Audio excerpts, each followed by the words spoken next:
Gálatas capítulo 2, estamos estudiando los 3 puntos que envolvían la defensa del apostolado de Pablo y la defensa del evangelio que él predicaba, ¿no? Hoy vamos a ver la tercera parte de esa defensa. En este tercer punto, Pablo va a reafirmar la suficiencia del evangelio para salvar a todo el que cree, sea judío o sea gentil. Esa defensa va desde el capítulo 2, del verso 1 al 21.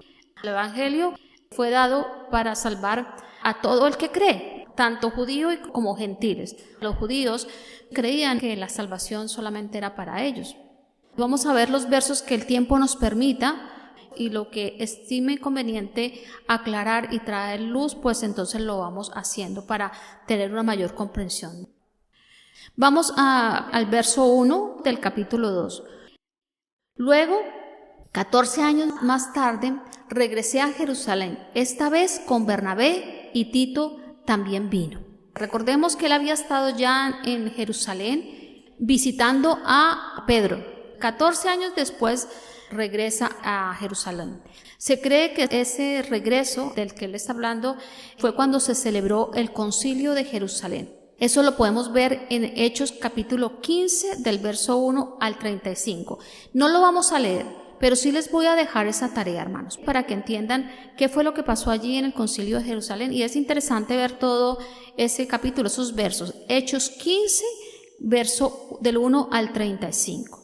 Yo les aconsejo que lo lean todo el capítulo. Hay otras cosas de las que se habla y también son importantes tenerlas en cuenta.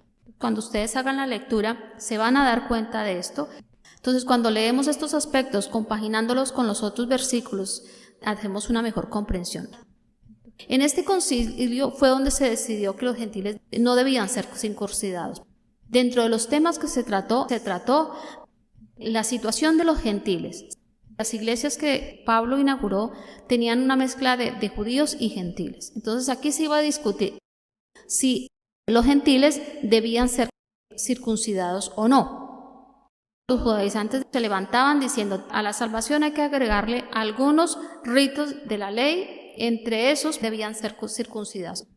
Tengamos claro esto, la circuncisión no viene por la ley, la circuncisión es antes, desde el tiempo de Abraham. En este primer verso vemos que Pablo nombra a Bernabé, era un líder de la iglesia de Jerusalén. Las características de este hombre eran preciosas. También en Hechos hay muchas cosas que se nos habla de Bernabé. Bernabé era un hombre bueno, así lo declara la palabra de Dios. Hay una cosa que me gusta mucho porque era un hombre lleno del Espíritu Santo y firme en la fe. Estas eran las características principales de Bernabé. Y aquí Pablo va a Jerusalén en compañía de Bernabé. Se dice que fue uno de los compañeros de Pablo en su primer viaje misionero. Bernabé era de origen judío. Es muy importante a la hora de leer ciertos datos de la Biblia y en cuanto a estos temas, tener claro los orígenes de las personas que nombra Pablo. En este caso, Bernabé era de origen judío de la tribu de Leví. Pero también nombra a Tito. Era un valioso compañero y fiel ayudante de Pablo. En muchas ocasiones Pablo lo menciona. Lo llama un verdadero hijo en la fe común que tenían, ¿no? Entonces lo consideraba como un hijo, y en este caso Tito no era judío, sino que Tito era de origen griego, es decir, Tito era gentil. Aquí nos damos cuenta cómo Pablo, dentro de su equipo misionero, trabajaba también con gentiles y judíos, ¿no? Bernabé judío, Tito gentil. Vamos a leer el verso 2. Vuelvan su vista ahí en el verso 2 y dice: y fui a Jerusalén porque Dios me reveló que debía hacerlo, y durante mi tiempo allí me reuní en privado con los que eran reconocidos como los dirigentes de la iglesia y les presenté el mensaje que predico a los gentiles. Quería asegurarme de que estábamos de acuerdo porque temía que todos mis esfuerzos hubieran sido inútiles y que estaba corriendo la carrera en vano. Sin embargo, ellos me respaldaron y ni siquiera exigieron que mi compañero Tito se circuncidara a pesar de que era griego. Tito era griego, gentil, Y aquí Pablo nos está dando todos estos detalles en cuanto a la circuncisión. Y aquí vamos a hacer una paradita que creo que es importante. En su defensa está diciendo, fui con Tito y ni siquiera aquellos que estaban allí me exigieron, compañeros obviamente de Pablo, le impusieron circuncidar a Tito. Tito era gentil. Y aquí la discusión era que los gentiles tenían que circuncidarse para ser salvos. Entonces, la circuncisión, como todos sabemos, es el corte del prepucio, una señal externa que Dios en su momento pidió a Abraham, como un sello de la justicia por la fe. Y a partir de Abraham todos tenían que ser circuncidados.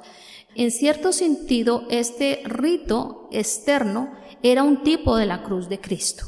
¿Por qué era tipo? Porque había derramamiento de sangre y separación. Se separaba el prepucio, se cortaba, había derramamiento y había separación.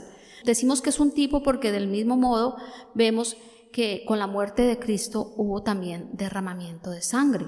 Cristo derramó la sangre por los pecadores y nos lleva a una separación. En el caso de los descendientes de Abraham, todos los varones debían ser circuncidados. De este modo pues iban a llevar en su carne, en su parte exterior, una marca, un distintivo que indicaba que formaban parte del pacto de Dios. Y todo esto se va extendiendo hacia el primer siglo, que es donde estamos ahora ubicados. Dentro del pueblo judío, si un hombre quería convertirse al judaísmo, este tendría que circuncidarse, que eran los prosélitos, como tenían la oportunidad de hacer esa intervención ya siendo adulto. Realmente la circuncisión se practicaba al 8º día en los bebés, pero bueno, esta persona siendo adulta decía, bueno, me quiero acoger al judaísmo, pues entonces se circuncidaba. En el caso del antiguo pacto, si un judío se negaba a circuncidarse, quedaba estipulado que estaba fuera del pacto de Dios. Aquí vemos el tipo que representa la circuncisión cuando miramos a la cruz y el sacrificio de Cristo. Porque de igual manera que hubo derramamiento y separación cuando Cristo muere en la cruz, del mismo modo también todo el que se rebela y rechaza la cruz, pues se perderá eternamente. Así como ese judío que no quería, que entraba en rebeldía y decía, no me quiero circuncidar, era sacado del pacto. Lo mismo en el antitipo, ya la obra efectuada de Cristo pasa exactamente lo mismo, ¿no? El que no se acoge a Cristo, a lo que Cristo ofrece en la cruz, pues obviamente si muere en esa condición se perderá eternamente, ¿no? Entonces aquí vemos ese bello tipo entre la circuncisión y lo que pasó con Cristo. Así que el rito de la circuncisión mostraba que el hombre por naturaleza nace en pecado, es un pecador. Está claro que desde que el hombre cae, requería de salvación, que sus pecados fueran redimidos porque todos hemos nacido en pecado. Entonces se necesitaba el pacto de gracia, que es el que estamos estudiando, el que ya nos presenta el Nuevo Testamento. Y la circuncisión de alguna forma nos muestra todo ese tipo de lo que iba a suceder. El hombre necesitaba el pacto de gracia. Se requería también en ese pacto de gracia un derramamiento de sangre, lo mismo que pasaba con la circuncisión. Todo esto de la circuncisión era un tipo, porque el acto externo, el hecho de circuncidarse, estaba relacionado con la fe. Realmente la circuncisión nos hablaba de fe. Su significado y su profundidad y su origen era espiritual.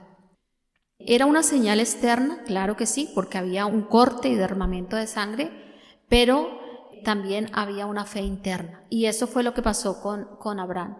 La fe de Abraham hizo que se circuncidara realmente. Él no solamente cumplió el rito y ya. Dice la palabra que Abraham creyó y le fue contado por justicia. Volvamos un momento al verso 3. Dice, sin embargo, ellos me respaldaron y ni siquiera exigieron que mi compañero Tito se circuncidara a pesar de que era griego.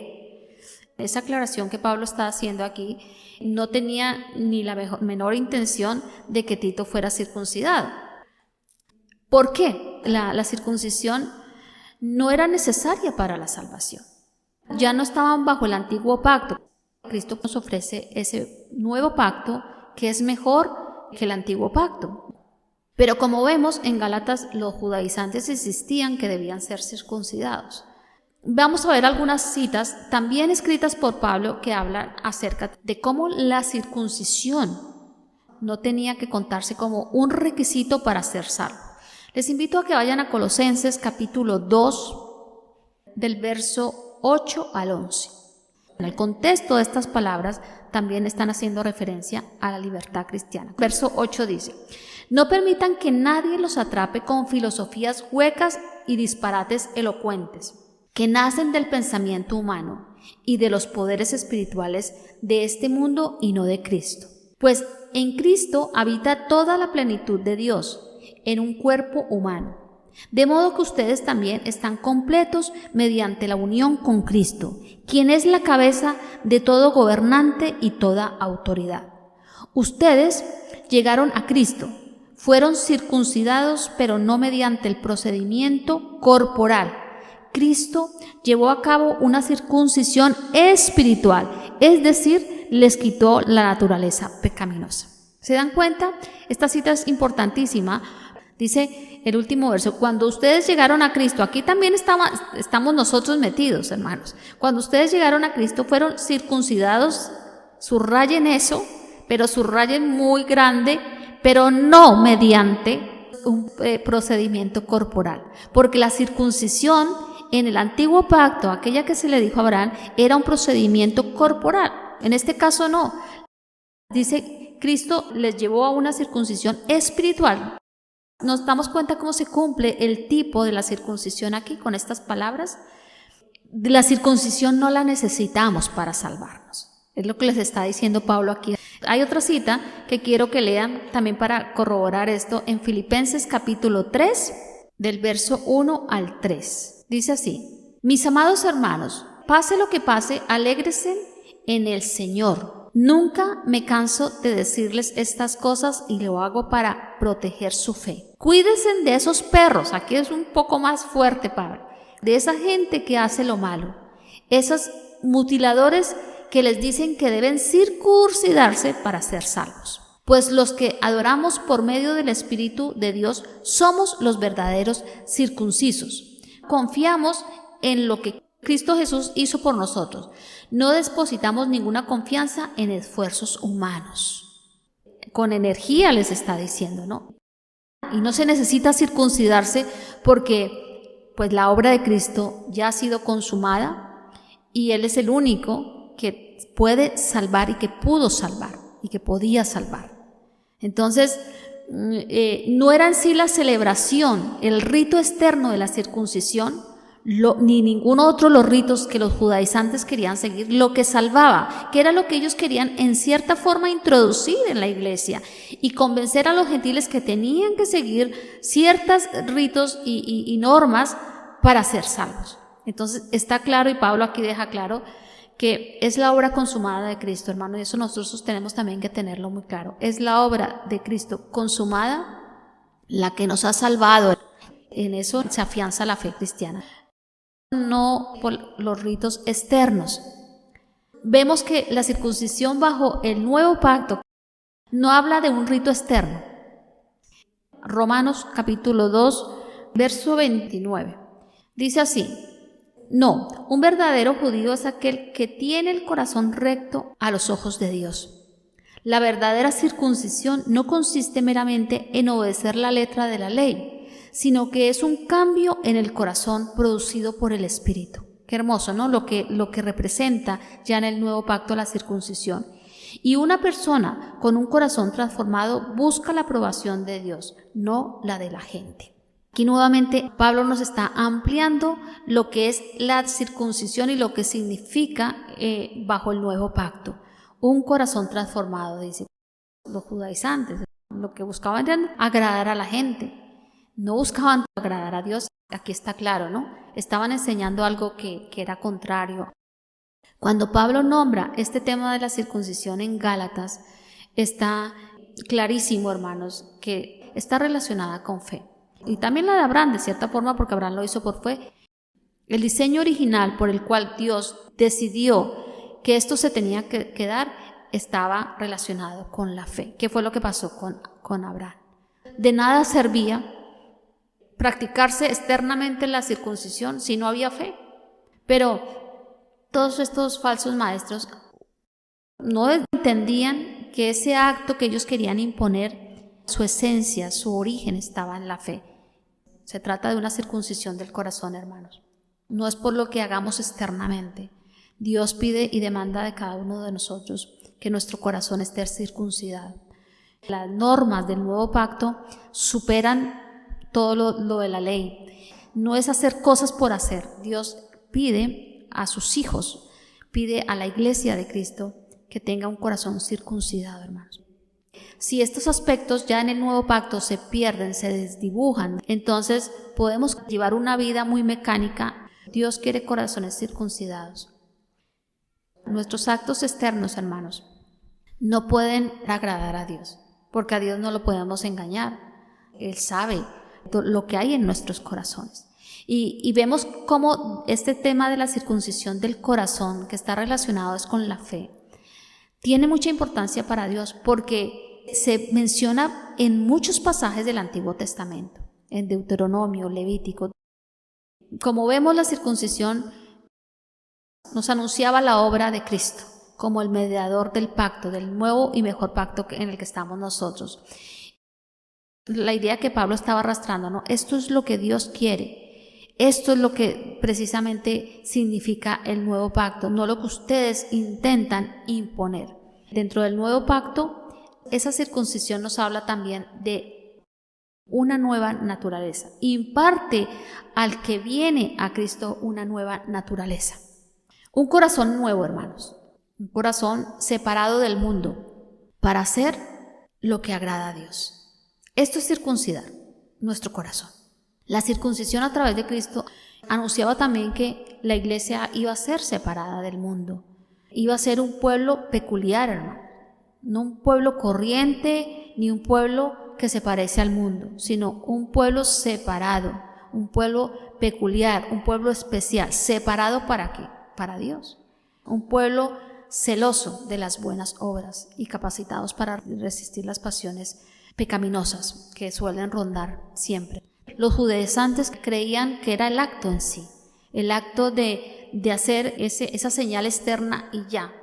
Y el nuevo pacto no nos está hablando de eso.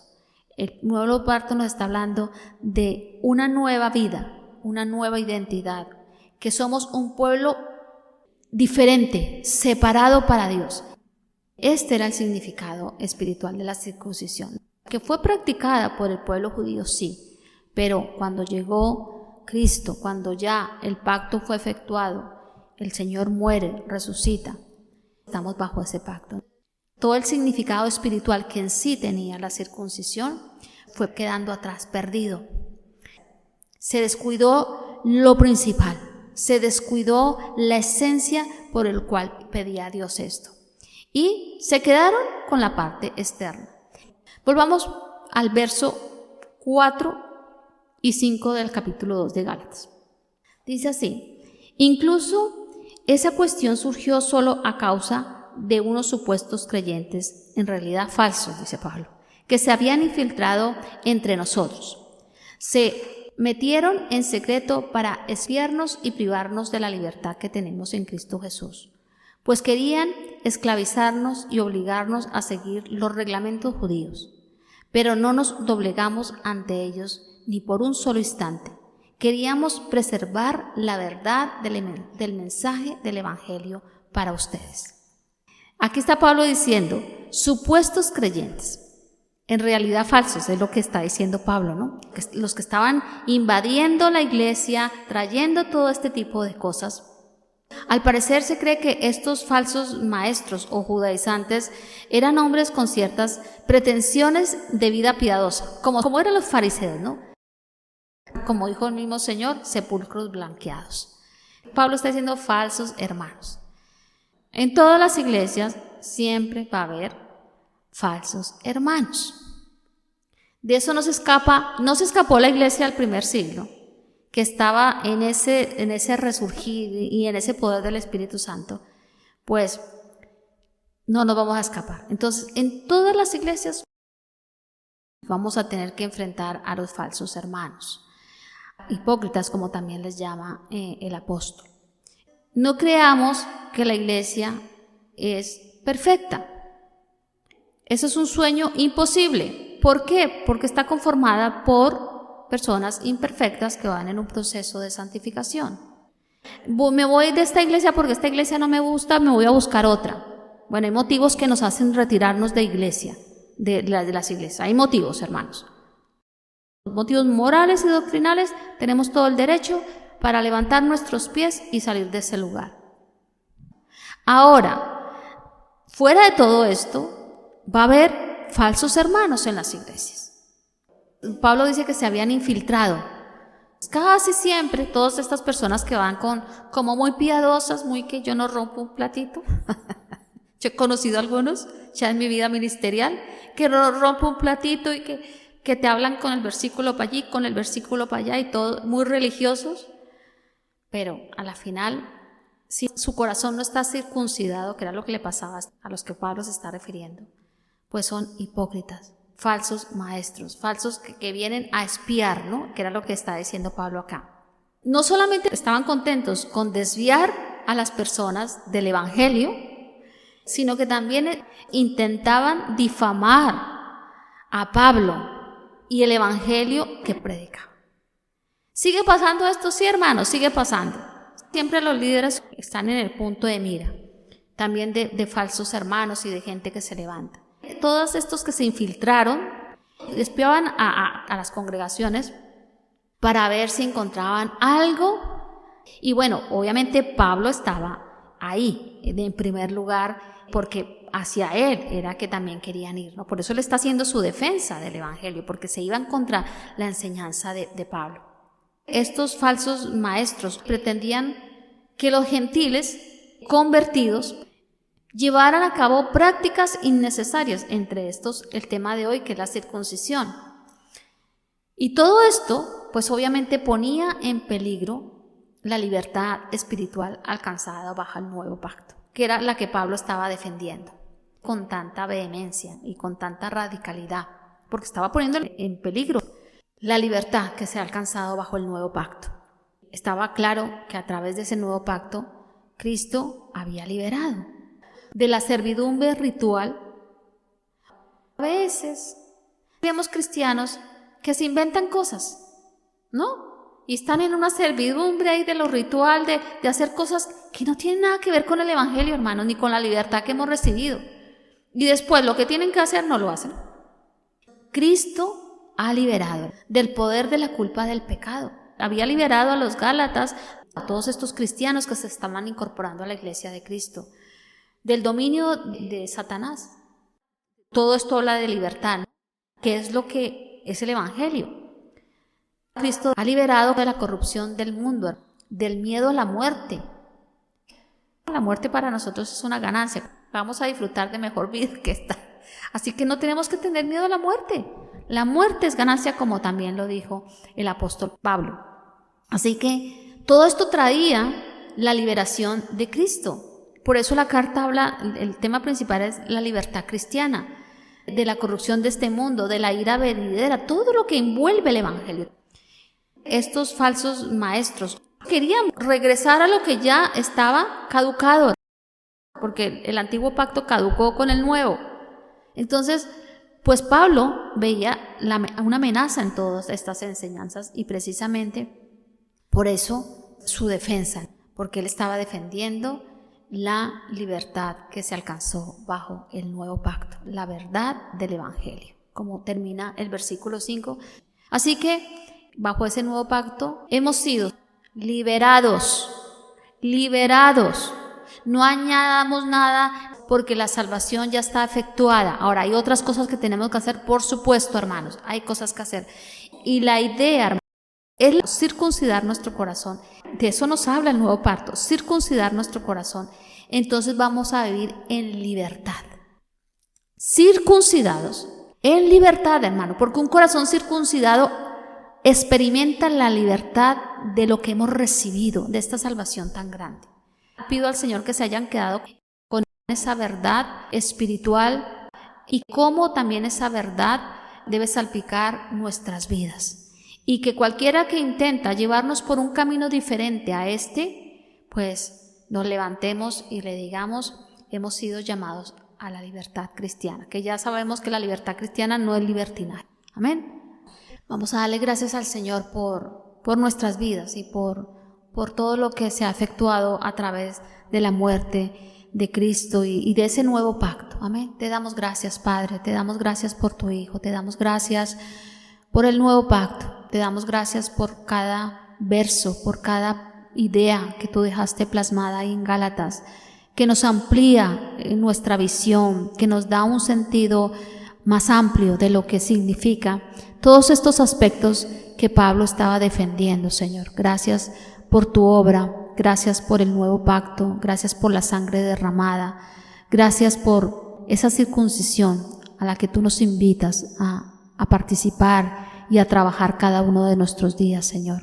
Una bendición tan grande. Circuncidados, tú nos has capacitado porque la obra de Cristo, la sangre de Cristo fue derramada sobre la cruz del Calvario y estamos capacitados a través de tu obra para producir buenos frutos, para tener corazones circuncidados que buscan hacer tu voluntad, Señor, que buscan separarnos de este mundo y ser una iglesia, clase especial, podremos llamarlo así, porque la iglesia tuya es una clase especial, lavada y comprada por la sangre de Cristo, redimida.